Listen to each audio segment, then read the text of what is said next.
Does your local food vendor know and follow the regulations of the Food and Drugs Authority for your safety?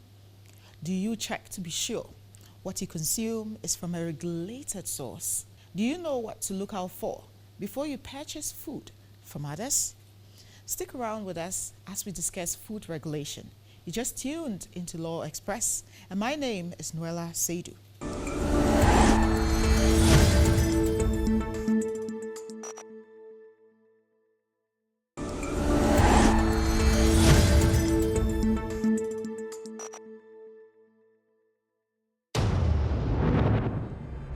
Samuel Ofusua-Samoa is a private legal practitioner who spends his free time playing the piano and reading.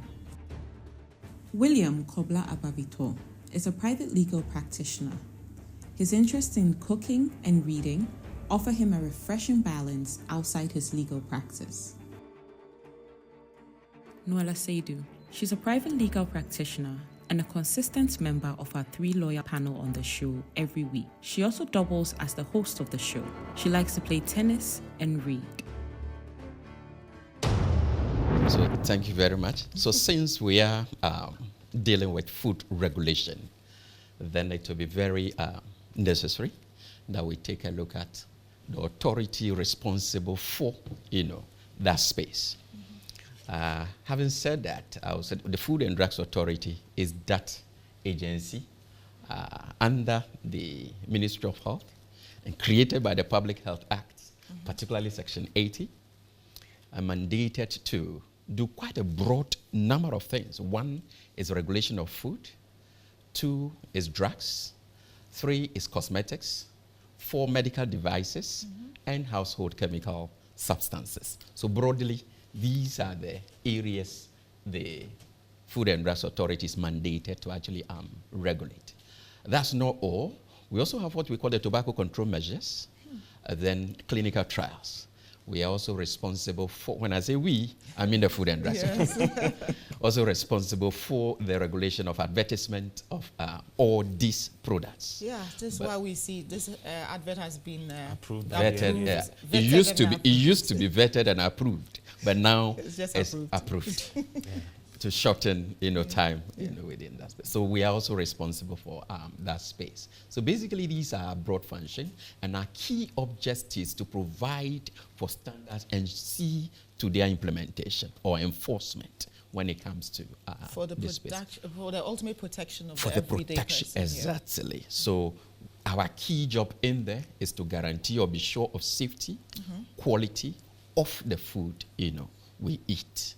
We will not delve into the other legs. Our concentration, I think, based today. Exactly. Today we are into food regulation. Regulation. So basically, that's what we do within the space. So, in as much as we see to the safety and the quality of the food, we also ensure we register facilities that churn out such food to maintain standards. Precisely. So, just as Mr. Agbavito said, when it comes to food, it's only the FDA that can register or license food, whether you produce, whether you sell, whether you market. It's still the FDA that is the stop shop for that. When it comes to food registration in particular, it's important that as an entity, you lay the foundation.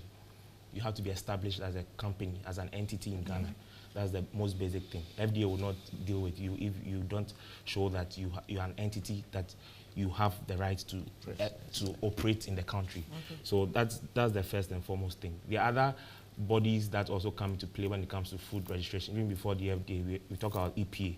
If you are producing food, the EPA needs to come in to certify that you are producing food under the right conditions, under the right environmental conditions. That's also very important.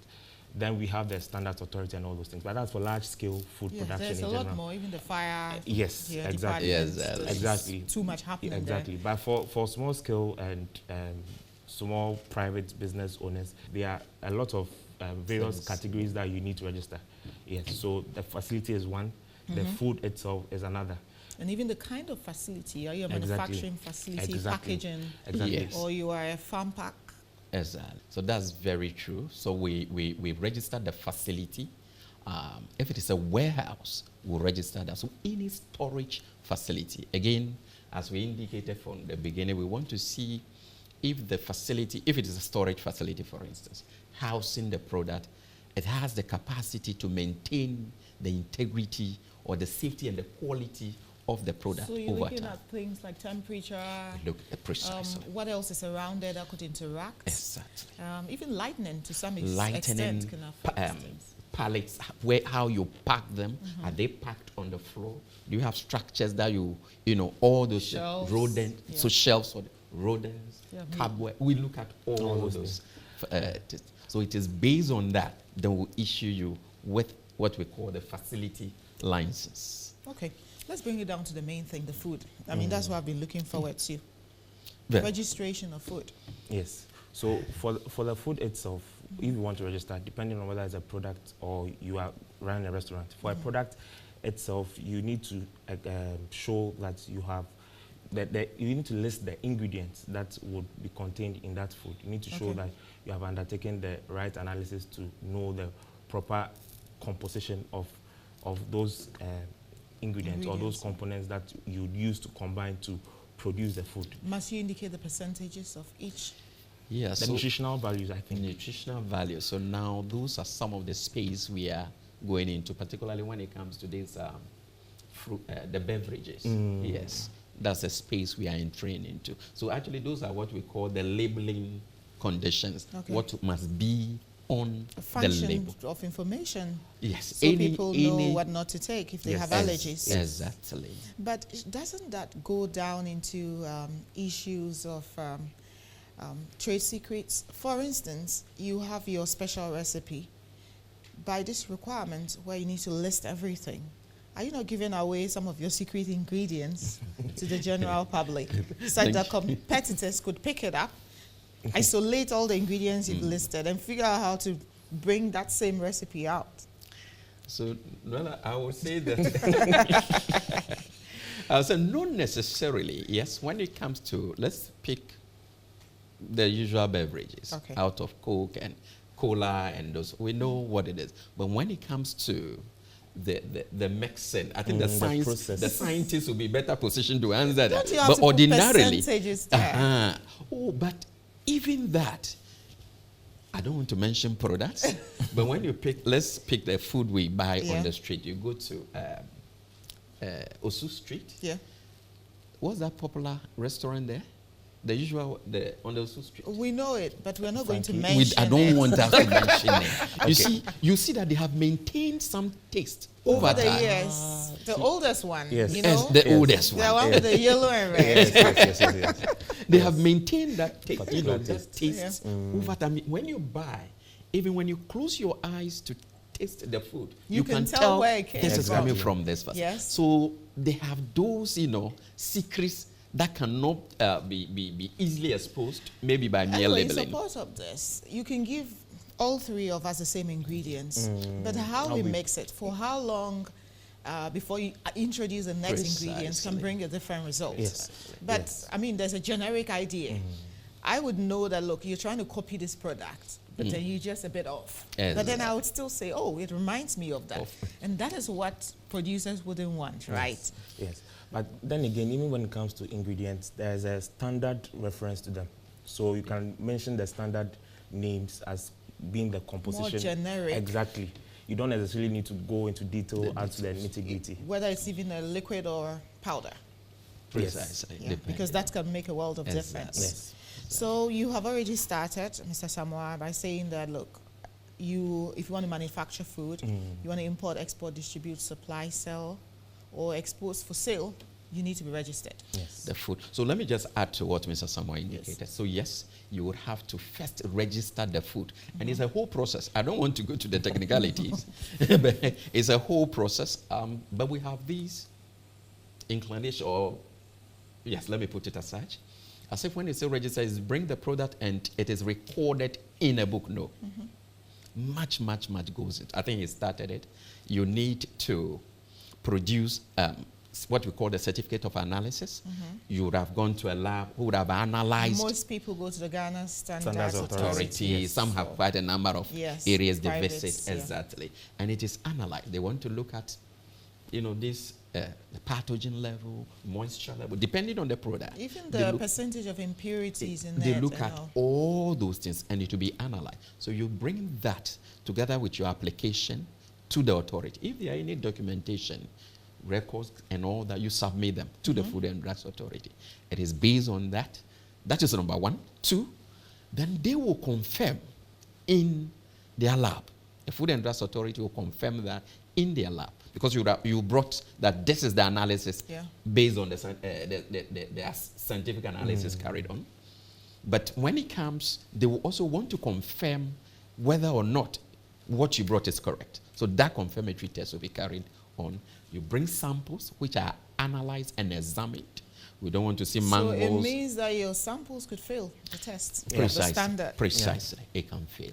And then we look at the labeling. That's another key thing. It is when all these things are in place, you pay the needed fees, and then your food is registered. I know the for labeling you. normally you're looking at being expressed about the quality of it. For instance, Batch, we look at, so batch the label, we number, look at batch number, we look at date of barcoding. barcoding if you want to go into that. It's a space where the FDA, when I say we, just pardon me, We understand. the authority is delving into. Yeah. So we look at expiry dates, you know, these are The all composition. composition. These are things we look out for before the product is registered. And That of is course, one. the fees. Okay. Yeah, very important.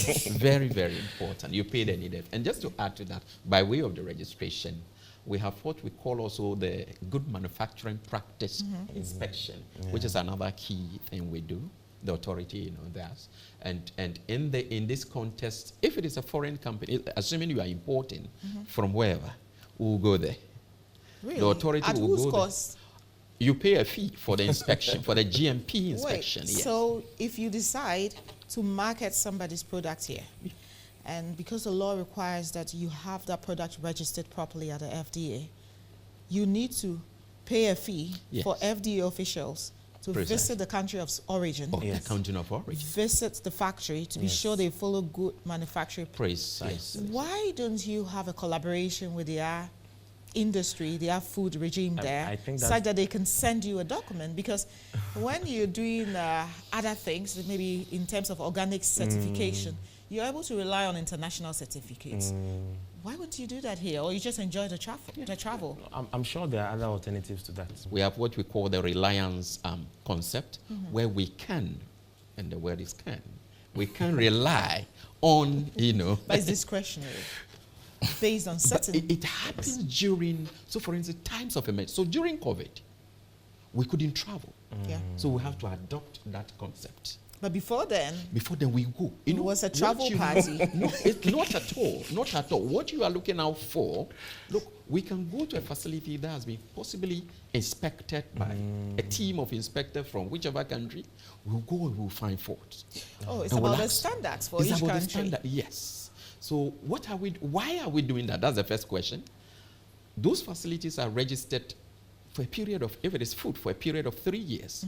Or we carry out inspection within a space of 3 years. So when we go 3 years, it is in another 3 years' time before we go, if it has to do with food. Then you must be going to China a lot, We do. That's correct. because a lot of things are imported from there. That's very correct. That's very correct. That's a lot of So within travel the time. space, we want to be sure that that facility has the quality, the capacity to maintain the quality as you submit it. For the protection of For the the consumer protection at of home, the consumer. who can't So do that for himself. Precisely. So that's the core reason for carrying out, you know, such. So and it's not that very simple. important. No, Not at it all. doesn't look Not simple at at all. all. And it is done by technical, very qualified persons. You see, because of this specific kind of requirements, it also affects the time that it takes for these processes to take place. That's one challenge that we face generally here in the country in terms of the time process, because you have people having to go to the countries of origin to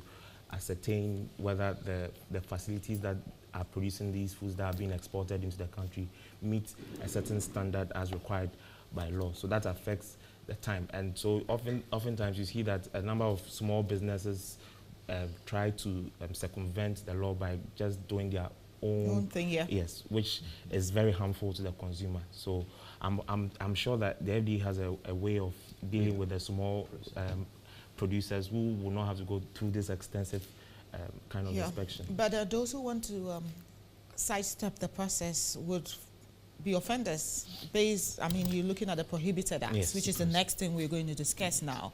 And the very first one that comes to mind is advertisement of food as a preventive or cure for a disease, disorder, or an abnormal physical state. So here you probably take your apple, and the long story of an apple a day keeps the doctor away. The only caveat here is that it doesn't speak to a specific problem. So if you say, okay, if you take this apple, you never grow old, you never get malaria again, the FDA is going to come for you. Exactly. Just the most common one has to do with the one that speaks to virility and sickness when it comes to sexual reproduction. Yeah. Yes, we see that a lot in the market where people decide that they would rather advertise certain unique benefits of certain drugs, sometimes certain foods, and even that they do not seek FDA approval, they just go onto the media and do that. There are two things involved here. One has to do with the fact that they are advertising the food and trumpeting a particular quality that the food may not necessarily have. Yes. But the second thing is the advertisement itself, which in itself they require FDA permit or FDA approval before they can carry out those advertisements. And even now in the age of social media, it's even much worse, where people just go as quickly as they can onto social media to advertise certain foods, certain products that they think have certain qualities, which the FDA itself has not examined and approved. Look, this particular Prohibited Act is so broad that when you look at it, the person who is being used to do the ad himself or herself can come under a lot of trouble. Yes.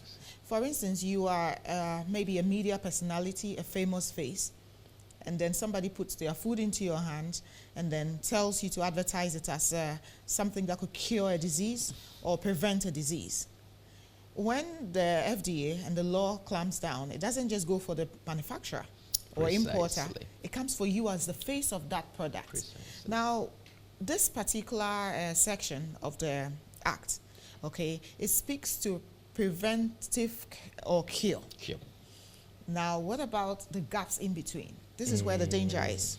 For instance, you mentioned virility issue. Impotency is a medical condition. And so it falls on all fours here. If you go and mix a concoction for a man to give him sexual power or make him better, then you fall on all fours here. But what about those who have enlargement bumps? That one, you're not sick. You're not preventing a disease. Say butt enlargement medication. They tell you, okay, if you use this product, you drink it, it will make your butt bigger. It will make your hips wider, and it will make your male parts bigger. When you look at how the wording of the Act is, you're not curing something. It's for the aesthetics. It's for your own greed. So how is the person committing an offense here? So when you come to those areas, you might not fall possibly directly under that provision, but the issue will be, have you registered that food as such for that purpose? Well, there's also the bit of the false claims. Yes. So we have what we call deceit. So what you are doing basically, you are deceiving the public. So the law, I think this is one of the well-couched laws. Wherever you pass, you will be grabbed. You'll be caught. One way or the other. One way or the other. So it might not come. Even with the ads, are you approved to advertise the product? Precisely so. So you, wherever you pass. But just to, I wanted to, but the issue of the GMP, and I think so someone raised the issue of when it comes to small, setups, it delays, the process. But GMP inspection is not a precondition. I think that's one thing. You may be allowed to start the product to be ready. But it's one of the products because of the reliance concept. Some are ISO, certified institutions. So provided the food passed the test of safety and quality. So there's like a temporary license of some sort where you can We sell in the wouldn't meantime, call it so, but we interim? will embark on that. Okay. But again, let me also clarify this point, that when it comes to food, it's not every food, no. Okay. Okay. We have the high-risk food. These are the foods that the GMP inspection is. Must When be it comes to drugs, every drug. But when it comes to food, it's the high-risk food, which is the meat and meat product, the tomato paste, the tomato Milk, dairy. dairy. I mean, these are the space. You know, I think dairy has been exempted, but I think I will look at those details. But it's the high-risk, you know, products that we carry the GMP inspection for when it comes to food. It's a great time to go for a quick break. When we come back, we'll talk about selling poisonous food, harmful substances, and the likes. This is Law Express. Don't go away.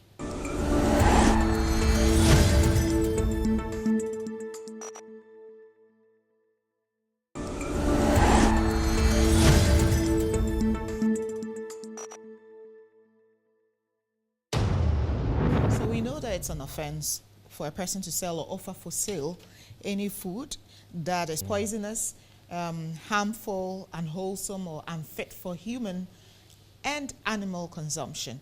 You know, not many people keep pets in the way that others do in other parts of the world. Majority of Ghanaians would not on purpose go out to buy pet food in a can for their pets. They normally eat from the household. In fact, there are some people who would give the food that is about to go bad to their dogs, but never to the cats. Never to the cats. Because the cats might not even eat it. No. You know, they're so choosy. Precisely so.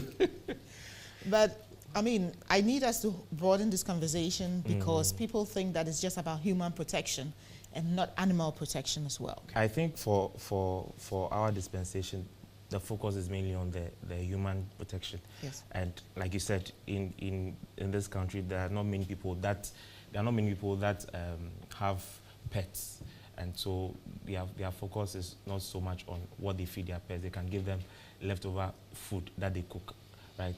But what we are talking about in this case has to do with production of animals, livestock, Sure. the kind of food you are giving that livestock, because that livestock would eventually be eaten by... So once again, it's a selfish thing of human preservation in a way that is not even about pets per se, but, you know, we are looking at the animals that will become food as well. Yes, yes. We need to ensure that the food they are eating is food that is good for them, because sometimes when food stays in the body, it forms part of the body. We've seen a lot of egg products being recalled from the international markets because of how the animals were bred and the kind of diseases that come with those eggs. So that's mainly the focus when it comes to these things, to make sure that the animals that we are rearing for human consumption also are fed properly and fed with products that are not poisonous or harmful to the humans themselves. So here we are looking at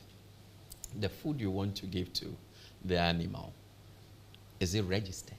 That's the first thing we look at. And then that registration process is just the same as what the FDA do for Council, food. so you have a farm Yes. and you have, say, a kraal with your cattle there. I need to register that hay or whatever I give to my cattle. No, the as well? hay. The hay wouldn't form part. But you know, Okay. now we have processed Food, yeah. for Farm feed animals. for farm Okay. animal. Even Mostly that of the with fish. the birds. The and the birds, fish, yeah. fish. Now dogs. We have the dog food. Yes. Which are duly But registered. we are not about to consume the dogs. No, not at all. So it's not. So I haven't that is seen a dog that- farm yet. That's an aspect Yeah. that you just mentioned. But the Okay. core, at the core of this provision, has to do with the fact that we want to be sure that the food we are actually feeding to, either the dog, the fowl, so whichever, it's are pets wholesome. and then food that we're farming to be food. Yes. We can Okay. we can stretch it to them. But at the core, I'm looking at this provision. Yes. The provision is at is to the effect that if the food is the food wholesome for the consumption of that animal, Okay. of that human being, if it is not, then it is prohibited under the section. So we are looking at. looking to isolate filthy food, putrid food, Yes. rotten, decomposed, Exactly. diseased animals or vegetable substances. Exactly. And the main thing is you're also looking at adulteration, Precisely. such that it becomes injurious to your health or to the health of the animal, and food that is not of the nature, substance, quality, or prescribed standards by the FDA. Yes. So adulteration, that's broad. It's really broad, and it is defined.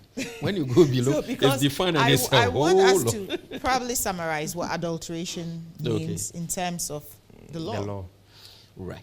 So when you go into that, I think the next provision Yes. define actually tells what the what will qualify, as And it's all adulteration. graduated. A lot. So you can say that this food, the composition is, let's say, so and so percentage of the and that percentage of this. But unbeknown to the consumer, you have put in other things other than the prescribed, ingredients as listed. That's an adulteration. So you tell me you're giving me pure honey, Pure honey. but then you've melted sugar and Precisely. added it. It's adulterated. That's adulteration. That's a simple example of it. Precisely. What about damage to or the poor quality of the food, which has been concealed? For instance, you package the food, but then you don't store it well in a way that is now, It's gone bad. Yes. The quality, the safety bit is gone. Yet you concealed that. Yes. Yes. And you sold it to the market. sold it. So that's where the problem is. You know that the food is damaged because But that should be intentional. No. So It's not another always beauty intentional. of that is when Whether it comes it's to intentional or regulatory not. law, there is nothing intentional. Or the intent as we have it in law. It doesn't. Doesn't matter. Strict liability. Strict liability. Ouch. So for large-scale companies, they have their own supply chain system where they put in food safety measures. Yes. They know what to transport their food in. At what time of at day what to time even- of day, under what conditions. All those things are important because once you misstep, like we've already talked about, there's no intention. Once you have done something which is Exactly. contrary, you'll bear the consequence for it. So there are systems in place to check some of these things. You don't put certain foods together in one storage room because For they may instance, react. Cross-contamination. You're Yes. moving meat from the corral or from the slaughterhouse, and you find people just put them in his pickup, and then it's exposed. And that's even on its that's way. even okay. They put it in there, and you have boys sitting at the Sitting back on it. with it. I mean, your prayer should be that, you don't have labels on them, right? So you wouldn't your know where prayer they are should coming be from. that nobody gets sick. Because if I buy from you every time from the market and I know who my source is and anything happens to me or my household, I know exactly who I'm reporting, right? Precisely.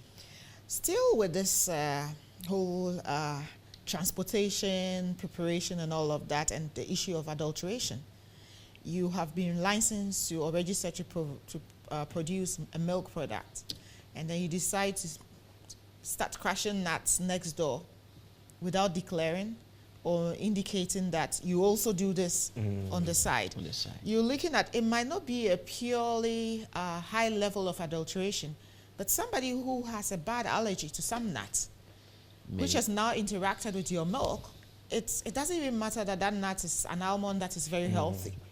If this person is allergic to it and you have on your label that this is pure milk, that is an issue. It's an adulterated product. That is why food registration goes with facility Registration and licensing, So because we also need to know that where you are producing the food is wholesome, it's safe. Or at least you have indicated that this is also This is what you do, and produced so here. then Produced. what precautions have you put in place Precisely. to prevent The cross-contamination exactly? or You adulteration. simply cannot do anything anyhow simply because you registered the food. Mostly FDA will be concerned with the facility as well, where you are storing it, where you are even storing the raw materials that you use to Very produce. important. So all those things are very important. You simply cannot not disclose these things to the FDA. The FDA needs to know. Sometimes they could advise you on how you could manage these things to prevent contamination of these foods. So what are the cleaning measures? So assuming, let's say you have that facility for producing For milk, mixed products. mixed product. So you need to put in place the cleaning measures that would have to be certified by the So authority. you should have a checklist. All those things would have When to. we finish with our milk products, Precisely. this is what we do.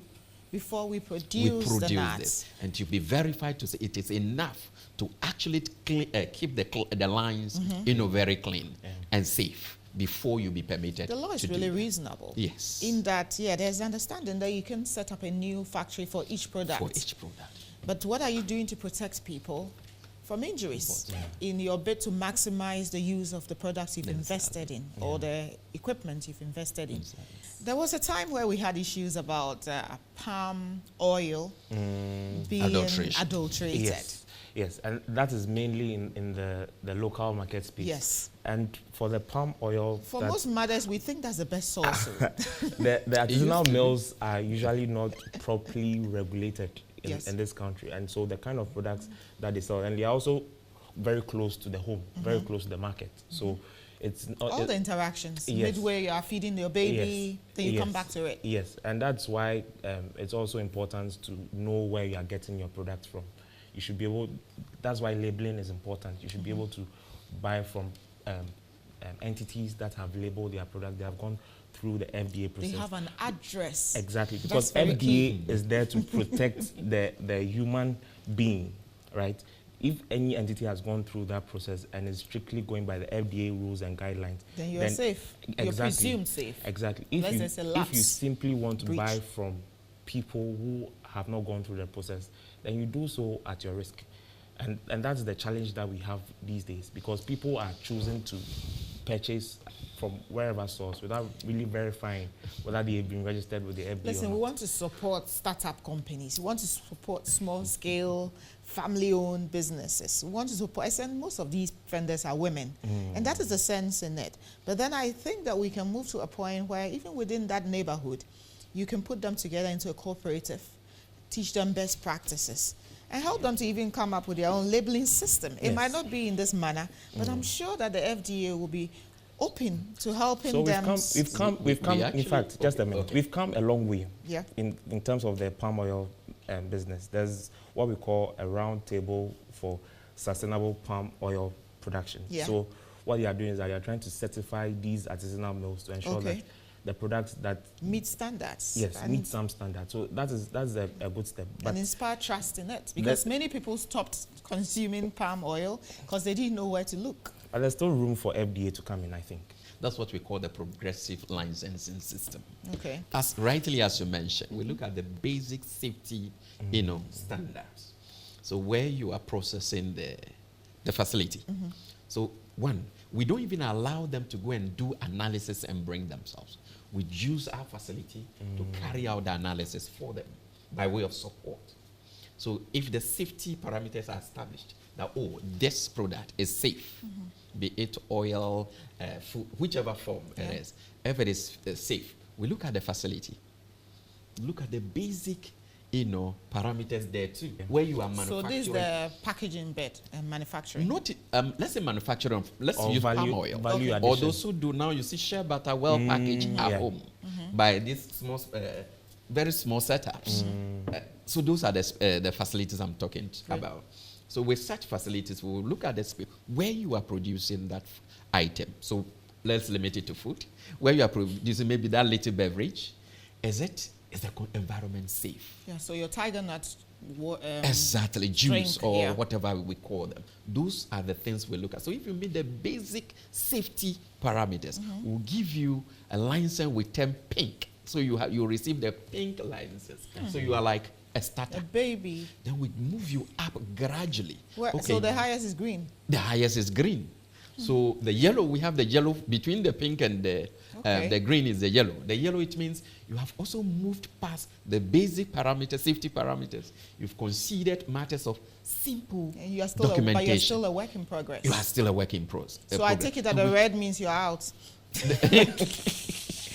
So we bring you up fully. We sample people's opinion on today's discussion. Let's take a listen and then continue with our conversation from there.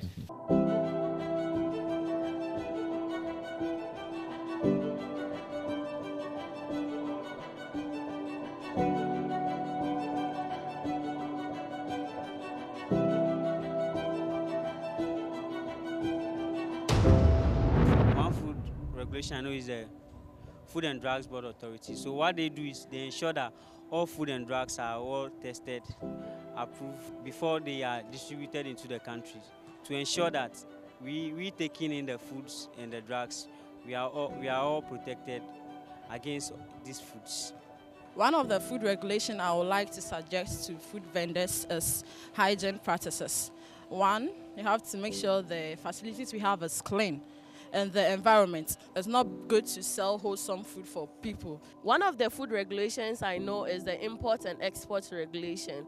It talks about the regulation regarding the import and export of goods and products. One of the food regulatory I know is temperature control. Store and serve food at a safe temperature to prevent bacterial growth. They've all spoken well. Let me put it as a fair idea about what food regulation is all about. It's just that the gentleman mentioned Food and Drugs Board Authority. Yeah. It's essentially Food and Drugs Authority. Yes. And Used to be the board. It used to be the board Yeah. until 2012 when it was actually upgraded to an authority. So when you pick I think the last lady before. The last person. The one talking about food temperature Oh, storage. no, the and one all? who talked about The hygiene, Hygiene, and okay. then clean environment. I think that's also very important. Yes. And that's a space we, the Food and Drugs Authority is actually delving in so deep these days with collaboration with the assemblies, so the municipal assemblies and all that. So that takes us into street food. Precisely so. We all know that it's not everybody who can operate a big high-end restaurant. We also know that there are some traditional foods that are best attained on the street. There's a place for street food. Watch it by the gutter. I'm telling you, it has to be. It has to be there. But this time, FDA is saying the gutter must be clean. But if there's no gutter, the water is not It's great. not nice. So things like that. We know that gobe has to be at a particular spot. Yeah. But they are trying to make sure that the quality, hygiene, even the one selling the food. So I realized lately there's this new requirement of testing of the medical tests conducted on the vendors. Yes. Can you tell us more about Yes, this? so that's, I think, what they call the food handlers certificate. I think it's issued by the assemblies. I'm not too sure of the name, but it's a hygiene kind of handler where they carry out some tests on such persons. So they are looking at hepatitis, Any so communicable, diseases. do we have any communicable, anything that can be transferred from The food. such handlers onto the food. So that's what the certificate is for. So as part of our, checklist, is one of the things we look out for. So the Food and Drugs Authority will make sure that you have, before you operate within the food, the eateries, the restaurants, whatever. Considering how many cooking centers or eateries we have, restaurants, streets, food joints we have you been able to cover everybody? Thank you very much. So when it comes to the restaurants, the choba, the big ones, we've covered all of them. So now let me speak to the food, the street food, specifically. So I think for some time now we have zoomed in on such group of people. What are we looking at for? Again, the basic safety parameters. Yes. Where you are selling the food, where you are you prepare the food before bringing it onto the street. We check all and we give you a license. Even where you saw some of the ingredients. Those are other things we've not gone that far where you source. We can ask you and advise you. So we have the industrial support unit. Because sometimes it might not be from the handling, Precisely. it's just from the source. So they that sprayed is a chemical on the vegetables. That now becomes a problem That for is everybody. true. That is true.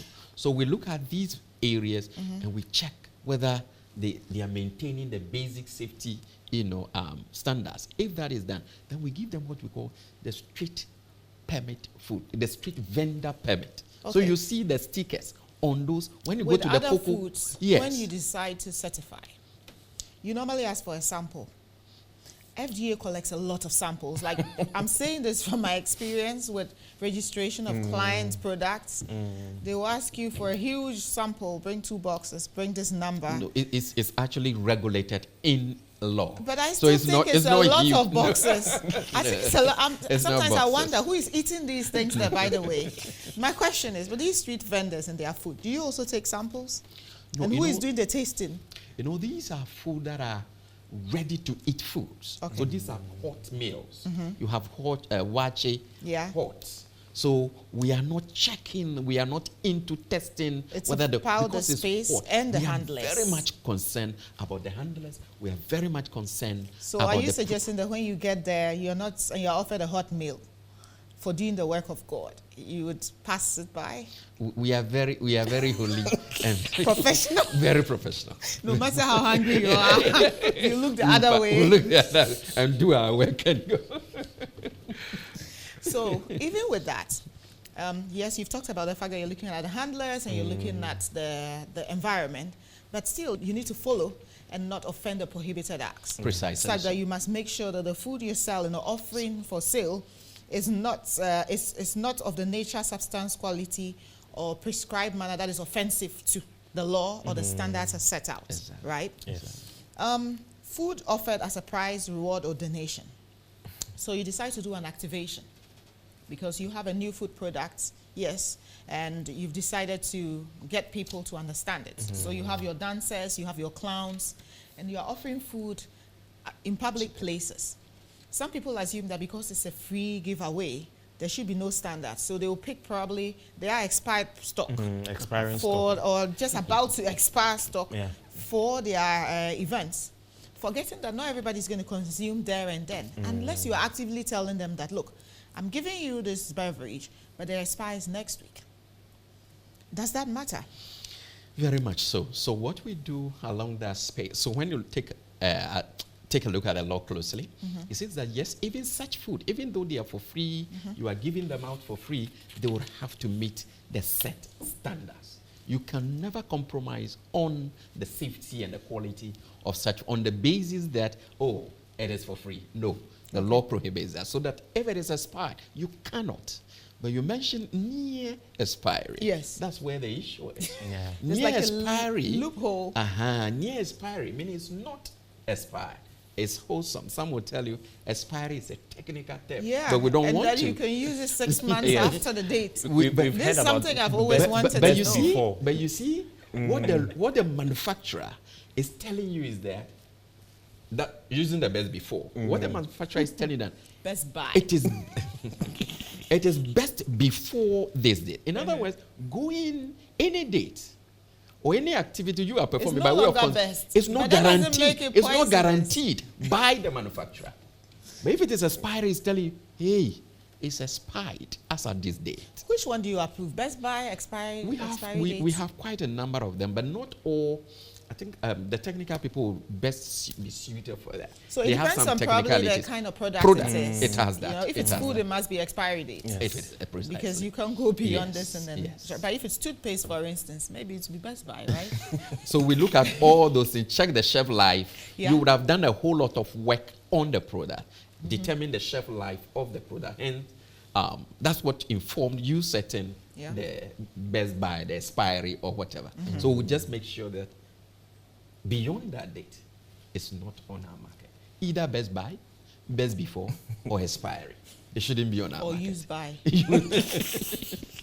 So we'll go for a quick break now. When we come back, we come to deception of consumers. We had talked about that earlier in when we At the started this intro. conversation. Yeah, but we'll go back to that. Okay. This is Law Express. Stay with us.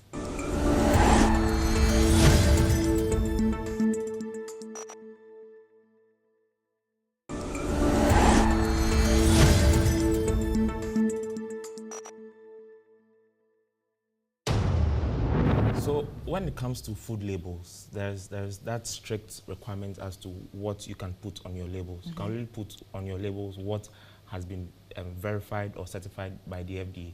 So if you state that your food has this kind of ingredient, that's the only thing we want to see by your labels. Yeah. If you have a unique selling point, which is that your food has been fortified with vitamin B12 and all those things, Yeah. FDA needs to verify They that. need evidence of Yes, that claim. to establish that indeed your food has been fortified with these vitamins. But in some instances, we have people making marketing points where they state certain outrageous, I would use outrageous because it's on below, certain outrageous qualities of their food products. Or saying that, for instance, if you consume this food, it's a cure for HIV. Yes. That's even a violation under the law. You can't That's say that. be much worse. Yes, but they'll tell you that you can add this food into your tea to help treat your diabetes or hypertension. It won't be a drug per se, but they'll say it's a food that you can use to treat hypertension. So it's a natural thing. Forgetting yes. that it can interact with other things. Exactly. Probably even with the temperature of your tea. Exactly. It can change its very nature. And the most important thing is that FDA has not verified that piece of information. And that is what is risky, because if FDA has not certified that it's safe for human consumption, you cannot go onto the market and claim some unique qualities, especially when we have people who have certain conditions and they are vulnerable to these claims, seeking quick solutions to their issues. Ailments, and that's why the labeling is very important. That's why FDA checks the labeling to protect customers yes. from being deceived. Yes. Let me just a quick one yes. on that. So mainly those claims are made in advertisement. Yeah. So the moment you see such advert where a claim of cure or whatever is being is imputed or is being how do you call it, assigned to any food product, right away should tell you that that advert is not approved. Because there's no way FDA would have accepted that. So this also comes to issues of knockoffs. So you try to copy somebody's product in a way that you label such that it looks quite similar, make a claim, or you fictitious individual or company you claim is manufacturing or producing your product, and maybe you're importing it and all of that, right? Because yes, I see the sense, what he's saying. What he's saying is that if you really go through the FDA space, these things are likely not to happen, yes, because they would weed out all of that. Yes. But there are also people who smuggle these things in, and we are trying to let consumers beware of these kind of people who are sneaking and hiding, and that you still have a duty to report these people. Precisely. This is what you should look out for, and when you see this, you should know they haven't gone through the entity that it regulates, and then you make a report for your own safety and for the safety of others. One thing I've noted about FDA in recent times is they have increased their public education. Yes. And they are very strict in their rules. And their presence on social media. Yeah. So they act swiftly when they see these things. You see that they act swiftly. They are trying to educate consumers about these things. The only challenge probably is the fact that it's not permeating into the local community space. Yes. So if you're not, you don't have a gadget that puts you on social media, you might not get the information. So just to add, so we have also the education wing or unit of it's actually a whole department of the FDA that's the market bit. So the palm oil thing you talked about, we did a lot of work at the Malata market, the dummy market, those core market. But I must also say that when it comes to palm oil, the level of Sudan 4 infiltration adulteration has gone down drastically, because we did a lot of arrests. Yeah, we did a lot of public, we did a lot of public education. So I must say that just as I forgot that, but it's gone down drastically. So we should eat palm oil. Yes, I think it's definitely gone down drastically. I know Mr. Samuel likes the sound of that. Okay, we have some questions coming in by way of social media. Let's try to answer them, knowing that we are limited. I mean, having a few lines without any opportunity to follow up might be hard, but let's do what we can.